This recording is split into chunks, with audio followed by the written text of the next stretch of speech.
Hola, bienvenidos al Global Azure Spain 2023. Muchísimas gracias por haber elegido esta sesión por el canal que lo estáis viendo, por YouTube o por Twitch. ¿De qué trata esta sesión? Vamos a estar hablando de Azure B2C y HP Lovecraft, trucos para sobrevivir al personalizar políticas. ¿Por qué he elegido este título? Porque HP Lovecraft es uno de mis autores favoritos y es el creador de lo que se conoce como el terror cósmico, el terror hacia lo desconocido y hacia el descenso a la locura. Y es que creo que estaréis de acuerdo conmigo que si trabajamos en personalizar políticas de Azure B2C de una manera muy compleja para satisfacer unos requerimientos ricos o muy extensos que nos puedan estar dando en nuestro proyecto, es que realmente eso es descender a la locura. Entre la documentación que es súper difícil y las políticas que son bastante complejas con los XML que hay que gestionar, no es descabellado el terminar completamente loco y totalmente perdido al trabajar con esta tecnología. Antes de empezar con nuestra sesión, quiero agradecer muchísimo a nuestros patrocinadores, ya que sin ellos, sin su apoyo, este tipo de eventos no sería posible de realizar. Realmente es gracias a ellos que podemos realizar este tipo de actividades, que podamos estar todos juntos creando contenido online o viéndonos en vivo en las oficinas de Microsoft en mi caso, ¿vale? Espero poder veros allí, por cierto. Si no me conocéis, ¿quién soy? Mi nombre es Rodrigo Liberov, soy arquitecto de software senior en Encamina. También tengo el rol de Tech Lead para temas de inteligencia artificial y de modelos conversacionales. Tengo más de 20 años de experiencia trabajando. Mi lenguaje de desarrollo favorito es C#.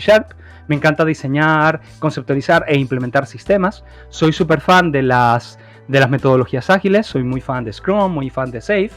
Y bueno, quería comentaros que como esta es una sesión online, lo más probable es que tengáis preguntas, comentarios, observaciones. Y bueno, ahí os dejo mi contacto en redes sociales, para LinkedIn y para Twitter, para que podáis hablar conmigo, para que me podáis mandar vuestras preguntas, vuestras inquietudes, cualquier comentario que queráis hacer, abrir una conversación, que podamos estar conversando sobre qué tal es esta tecnología, cómo podríais haber implementado, qué otros trucos tenéis para no caer locos cuando estéis trabajando con personalizaciones.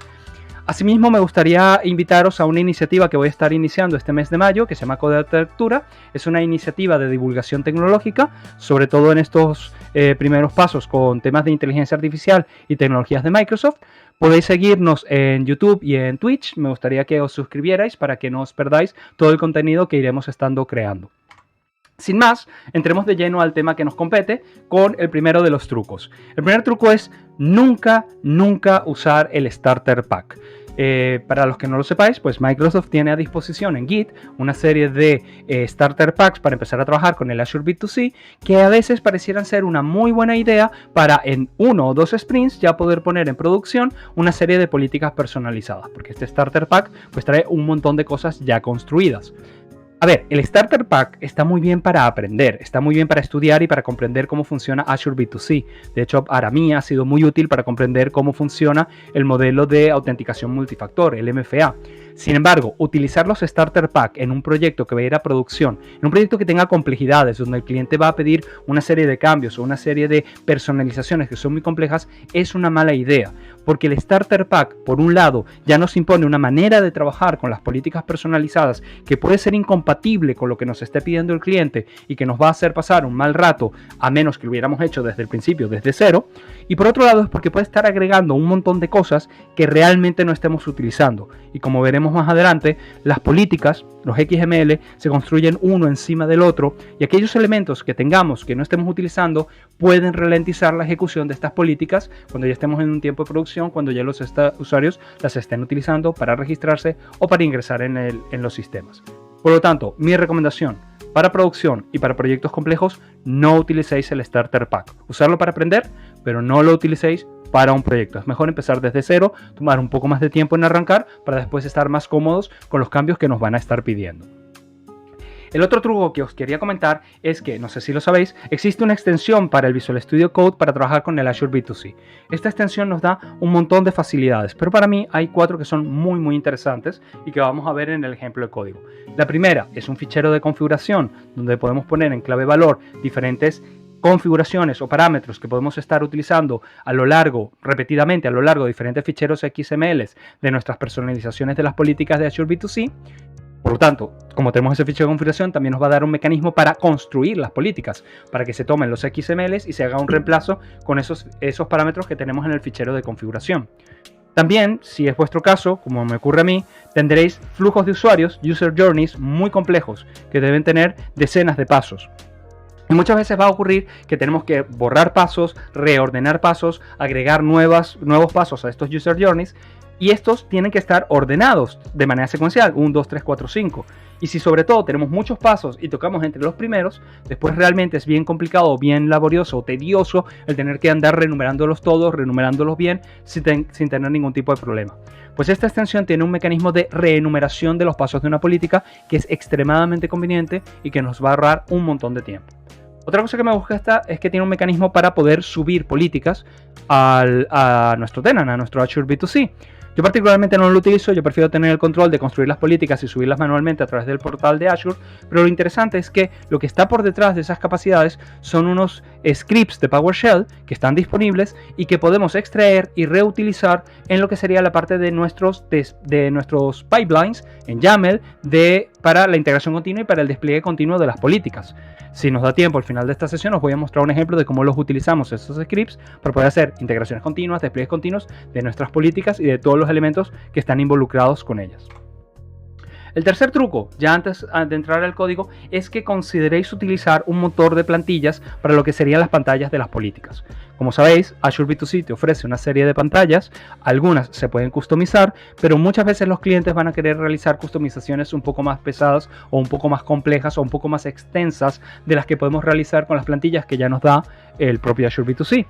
Con lo cual tenemos que crear nosotros mismos las pantallas. Y como sabréis, Azure B2C pues solamente soporta HTMLs, CSS, imágenes y JavaScript estáticos. Y estos JavaScript muchas veces tienen que estar parte del propio HTML para que se puedan ejecutar correctamente. No los podemos referenciar a otro fichero JS.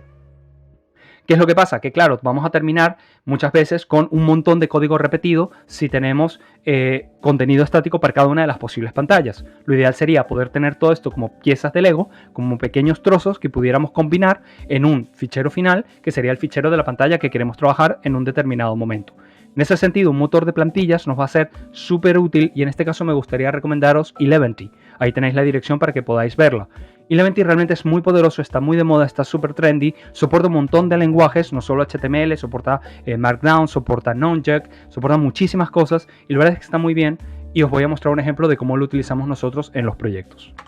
Sin más, vamos a entrar ya de lleno a lo que es la parte del código para empezar a hablar un poco de los trucos. El primero, el fichero de configuración. Si estamos utilizando esta extensión del Visual Studio Code, este nos va a permitir crear un appsettings.json. Es un fichero de configuración de claves valor, donde lo que podemos poner es una serie de parametrizaciones que se pueden reutilizar en varios de los ficheros XML de las configuraciones de las políticas. Y lo que nos va a permitir es tener en un único sitio la definición de ese valor, que después se puede reemplazar en un montón de otras partes, ¿vale? Cuando estemos construyendo las políticas. Otra de las ventajas es que soporta environments, con lo cual podemos tener una parametrización para un entorno de desarrollo, una parametrización para un entorno de test, una parametrización para un entorno de producción, o si el cliente tiene diferentes aplicaciones que pueden utilizar las mismas políticas pero con distintas configuraciones, pues podemos tener aquí esas distintas aplicaciones, su parametrización para que sean reemplazadas en las políticas cuando éstas se construyen. ¿Cómo se utilizan estos parámetros? Realmente es que es súper sencillo, porque cuando nos vamos a los XMLs que estamos construyendo, ya la extensión nos da una autocompletación de esas configuraciones. Simplemente con abrir llave ya nos va a estar dando los valores que tenemos en el fichero de configuración, ¿vale? Nos va a permitir aquí hacer los reemplazos que correspondan, ¿vale? Voy a echar esto para atrás, ¿vale? Como podéis ver, todo va entre llave, setting, dos puntos y los valores que podemos estar utilizando. ¿Y cómo se reemplazan? Bueno, cuando nos vamos a la parte de los diferentes comandos que nos da esta extensión, vemos que empiezan todos por B2C, vemos que tenemos uno que dice Build All Policies o Build Current Policy. Yo voy a ejecutar el de Build All Policies. Fíjense que es súper rápido. Y lo que va a hacer es que nos va a generar una carpeta environments donde van a estar todos los environments que estén definidos en nuestro fichero de configuración. Yo en este momento tengo solamente development, con lo cual aquí solamente veríamos los ficheros de development. Fíjense que si yo abro el fichero base que antes tenía aquí settings.tenant, settings.prefix, ahora tengo aquí, ya me ha reemplazado el tenant, ya me ha reemplazado el prefijo. La parte del prefijo es bastante interesante porque incluso podemos poner un prefijo por entorno. Yo podría poner aquí en la parte del prefix, podría poner aquí _dev, ¿vale? Y lo que pasaría ahora es que cuando yo vaya a construir todas las políticas, below all policies, ¿vale? Si yo me vengo ahora a la parte de environments, fíjense que ahora me ha puesto aquí la parte del dev. Si tuviera un entorno de test, podría poner aquí TST. Si tuviera un entorno de producción, podría poner aquí un Pro, con lo cual realmente tiene una versatilidad muy, muy alta. El otro truco que me gustaría hablar es cómo nombramos los XMLs. Como sabéis, los XMLs, y esto es una cosa que es muy importante, también lo habréis visto si usáis el Starter Pack, es que deberíamos colocar en los XMLs los elementos que van a ser comunes a los siguientes que vendrán después. Es como construir una pirámide escalonada o una torre de Hanoi. En ese sentido, lo suyo sería contar primero con un fichero base donde tendríamos lo más básico, lo más común, lo que más se va a reutilizar o lo que más se va a modificar a lo largo de los siguientes XMLs. Después podríamos tener uno de extensión, que es donde vamos agregando parametrizaciones o configuraciones a lo que está definido en el base. Por ejemplo, en este caso, para lo que es la conectividad con el Active Directory, lo que es la configuración del Client ID o del Application Object ID, que los tengo en el fichero de configuración, lo hago en el de extensión, de manera que si yo necesito conectarme a diferentes Azure B2Cs, lo único que tengo que hacer es crearme otro fichero diferente que haga una sobrecarga de este Technical Profile, un override de este Technical Profile con la configuración que le corresponda. Entonces, lo que debemos hacer es segregar las responsabilidades de lo que se está haciendo en cada uno de estos XMLs de una manera que sea coherente y que nos facilite el trabajo. Por ejemplo, si os dais cuenta, después yo tengo dos, uno donde tengo todo lo necesario para lo que tiene que ver con la autenticación multifactor y otro donde tengo todo lo necesario que tiene que ver con el restablecimiento de contraseñas. Si yo tengo que hacer algo que tiene que ver con el MFA o tengo que hacer algo que tiene que ver con recuperar contraseña, yo sé que lo que tengo que intervenir es en alguno de estos dos ficheros. Lo tengo completamente centralizado. Esto me da una gran flexibilidad porque me permite a nivel de planificación de un sprint poder que el equipo trabaje paralelamente en diferentes tareas que tengan que ver con diferentes intervenciones sobre las políticas. Si un compañero tiene que trabajar sobre la restauración de contraseñas, sé que las probabilidades de que toque más ficheros que este son muy bajas. Y lo mismo si otro compañero tiene que tocar la parte de MFA. Finalmente, lo suyo sería que lo que es los user journeys, lo que son los diferentes flujos de los usuarios, estén cada uno en sus propios XMLs, aunque tengan pequeñas partes donde hagan alguna modificación menor de lo que ya viene antes, ¿vale? Pero lo suyo es que cada user journey esté en su propio XML. Finalmente, como estos XMLs uno se va construyendo uno encima del otro, cuando los estamos subiendo al Azure B2C, es muy común que si no sabemos cuál es el orden, pues subimos un fichero y nos da un error, porque nos dice de que un determinado Technical Profile, un determinado Claim Type, un determinado Claim Provider no está definido ni en ese XML ni en algún XML anterior. Por lo cual mi recomendación es que comencéis el nombre de cada uno de estos ficheros con un número y que vayáis, por ejemplo, de 10 en 10, para que ante la posibilidad de que haya que meter algo en el medio, tengáis la posibilidad de hacerlo. Por ejemplo, imaginad que entre el password reset y el sign in o sign up haya que agregar algo adicional, pues podríamos crearnos un XML que sea 042 con el que haya que crear. Y de esta manera no tengo que andar renumerando, no tengo que andar cambiando todas las referencias que pueden haber aquí en la parte del base policy, ¿vale? En ese sentido, creo que es parte de lo que nos puede ayudar a tener mayor versatilidad a la hora de modificar nuestras políticas con los cambios que nos puedan dar el cliente. Pero también al tener estos números, vamos a saber en qué orden subir las políticas en caso de que tengamos que hacerlo manualmente, ¿vale? Y en el caso de que tenga que ser automatizadamente, también es interesante que al tener este orden, lo va a seguir este orden. Va a ir primero por el 00, 010, 020, 030 y así sucesivamente. Con lo cual, este truco nos ha ayudado muchísimo. Y eso que es algo que se viene haciendo desde hace mucho tiempo. El otro truco que me gustaría que tomarais en cuenta es que el Application Insight es vuestro mejor amigo con el tema del Azure B2C. Cuando trabajamos con Azure B2C es muy común que nos genere errores, excepciones, que no son nada descriptivas, que no nos dicen en lo absoluto qué es lo que ha estado pasando.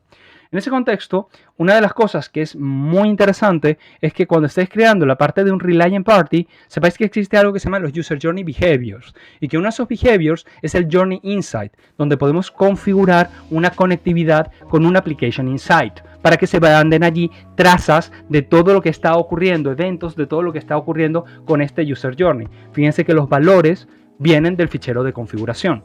Ahora, solo con esto no vamos a conseguir que la información viaje hacia el Application Insight. Necesitamos tener un paso de inicialización, con lo cual si os dais cuenta, aquí el primer paso que yo tengo en este User Journey es un Application Insight Start.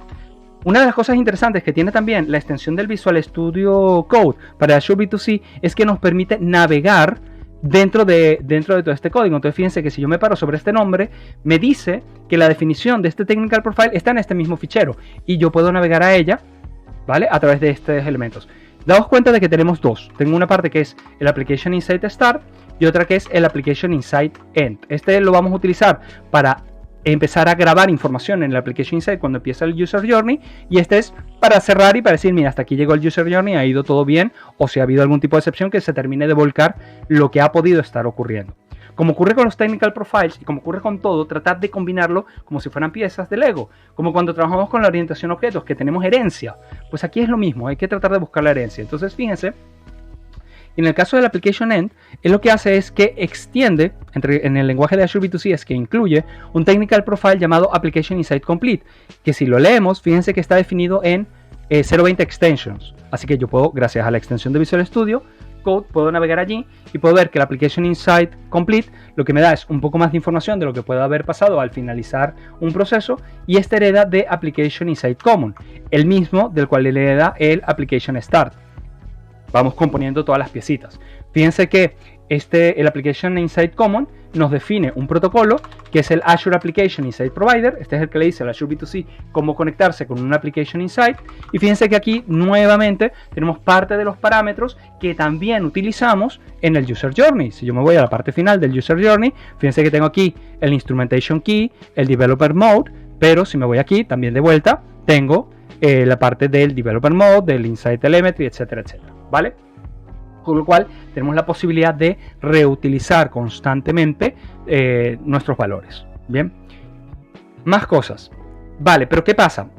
Una cosa que tenemos que tomar en cuenta cuando trabajamos con el Application Insight es que cuando nos genera una excepción, porque ha habido un error con el Azure B2C, puede que tengamos suerte y la excepción ya nos esté dando información de lo que pueda haber estado ocurriendo, ¿vale? Que ya nos dé un mensaje lo suficientemente claro con lo que podamos identificar cuál es la causa del error. Si eso ha ocurrido, pues nos podemos considerar como personas muy afortunadas. Pero el 90% de las veces, las excepciones van a ser realmente muy pobres. Y lo único que nos van a decir es esto, que un error ha ocurrido con el request y que por favor hablemos con el administrador. No tenemos más información. Bueno, resulta ser que sí tenemos más información. Y el truco es entender que la información que nos dice cuál ha sido el error puede venir en la traza inmediatamente anterior o en la traza inmediatamente posterior a donde está la excepción. Con lo cual, si yo veo una excepción de este tipo que no me aporta absolutamente nada, yo me puedo venir a la traza posterior, por ejemplo, y me puedo encontrar, si me voy más hacia el final, con que si hay una parte que ya me dice, voy a quitar un poco el zoom, disculpad, que ya me dice cuál es el error que ha ocurrido. Por ejemplo, en este caso, lo que me dice es de que había un claim type llamado Singing Usernames, que está designado como un identifier claim type, pero que no ha podido ser encontrado en el claim back, en el claim collection, ¿vale? Entonces fíjense, como la excepción no me dijo absolutamente nada, pero la traza inmediatamente posterior ya me da más pistas de qué es lo que puede estar saliendo mal. Y todo esto lo conseguimos si logramos integrar el Application Insight con nuestras políticas. O sea que realmente el Application Insight puede llegar a ayudarnos muchísimo a saber qué es lo que está pasando, sobre todo cuando algo no está saliendo bien. Más cosas que me gustaría conversar es sobre la parte de las plantillas, la parte de las pantallas. Entonces, en esto hay algo muy importante. Muchas veces vamos a terminar haciendo pantallas específicas para nuestras políticas por algún requerimiento que nos está pidiendo nuestro cliente y que va a involucrar tener que trabajar con muchísimo JavaScript, pero con muchísimo JavaScript. Y muchas veces metemos ese JavaScript y no funciona o nos da errores y no sabemos por qué. Y la razón de ser es porque se nos ha olvidado poner otro User Journey Behavior, que es este que está aquí, Script Execution con el valor allow.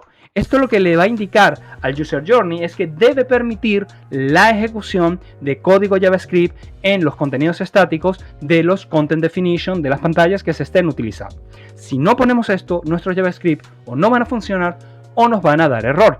Y en ese sentido, hablando de la parte de JavaScript, hay que tener en cuenta una serie de cositas que no son para nada cómodas, ¿vale? Y que tienen que ver con qué podemos utilizar de JavaScript en estos proyectos.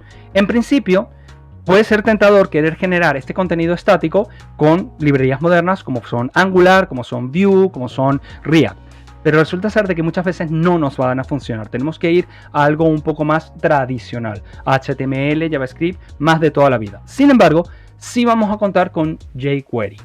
Vale, jQuery no lo queremos, es muy antiguo, realmente es una cosa que, vamos a estar claros, ya casi no se utiliza, pero está allí. Pero no podemos utilizar cualquier versión de jQuery. Cada vez que estemos utilizando un determinado content definition, cada vez que estemos definiendo dentro de nuestras políticas las diferentes pantallas que tenemos con los content definition, muchas veces tenemos que elegir qué tipo de content definition va a ser. Si va a ser, por ejemplo, una pantalla self-asserted, si va a ser, por ejemplo, una pantalla de Unified SSP, que es la que habitualmente utilizamos para un sign-in o para un sign-up. ¿Qué pasa? Que claro, estos señores que estamos poniendo aquí en el Data URI, ellos tienen una versión. Hay muchísimas versiones. Yo las versiones las estoy controlando con el fichero de configuración, ¿vale? Yo ya sé que todos mis self-asserted son la versión 2.1.14, todas las global exceptions son 1.2.1 o que las Unified SSP son 2.1.17. ¿Qué es lo que pasa? Que cuando vemos las versiones, fíjense por ejemplo la del self-asserted, nos están generando una segmentación. Nos están poniendo, por ejemplo, que si la versión es mayor o igual a la 2.1.4, la versión de jQuery que tendremos disponible es la 3.5.1.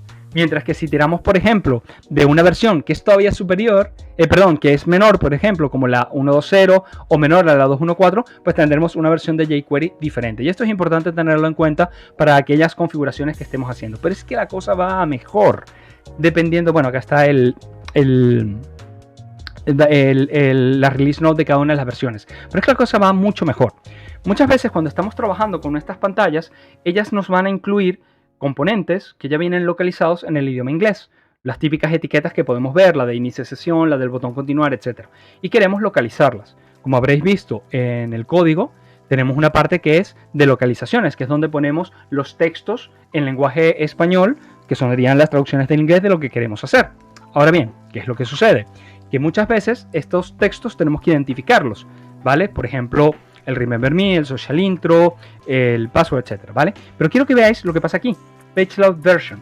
Algunas de estas etiquetas que podemos localizar, pues están disponibles en todas las versiones, pero otras están disponibles en versiones menor a la 2.0 y otras en versiones mayores a la 2.0 y no se corresponden, con lo cual te vas a encontrar con escenarios donde vas a querer customizar un determinado texto, pero porque estás utilizando una determinada versión de un content definition, no lo tienes que utilizar otro o ya no lo tienes disponible. Esos son los casos donde probablemente tus HTMLs tengan que tener diferentes versiones de estos de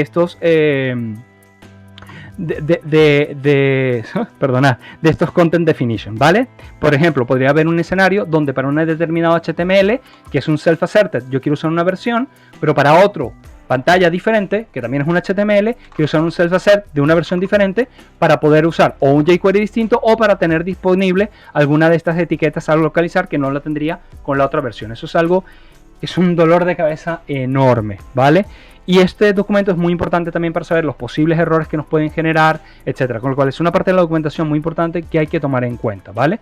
Que las etiquetas cambian según la versión. Fíjense aquí en el caso de la parte de la autenticación con teléfono, cómo cambia según la versión. Casi siempre está todo disponible en todas las versiones, pero en otras versiones tenemos otros textos, etcétera, ¿vale? Sobre lo que es el motor de plantillas, la parte del Eleventy, ¿vale? Fíjense lo que tenemos aquí, ¿vale? Este es un proyecto que yo tengo con Eleventy. Tengo aquí en el source una serie de pantallas, que son las pantallas que yo quiero vincular a mis políticas personalizadas.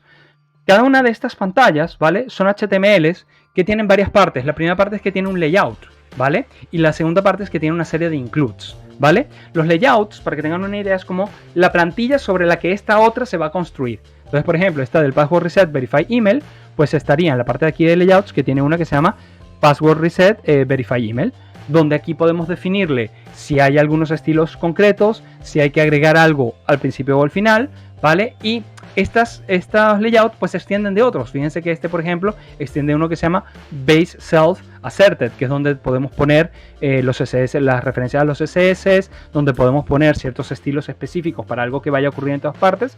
Este a su vez extiende de otro que se llama Base HTML, que es mucho más complejo, que es donde ya tenemos, por ejemplo, JavaScripts un poco más complejos. De este os voy a hablar ahora porque es un truco muy interesante, ¿vale? Donde ya podemos poner referencias a los CSS comunes que podemos estar gestionando, etc.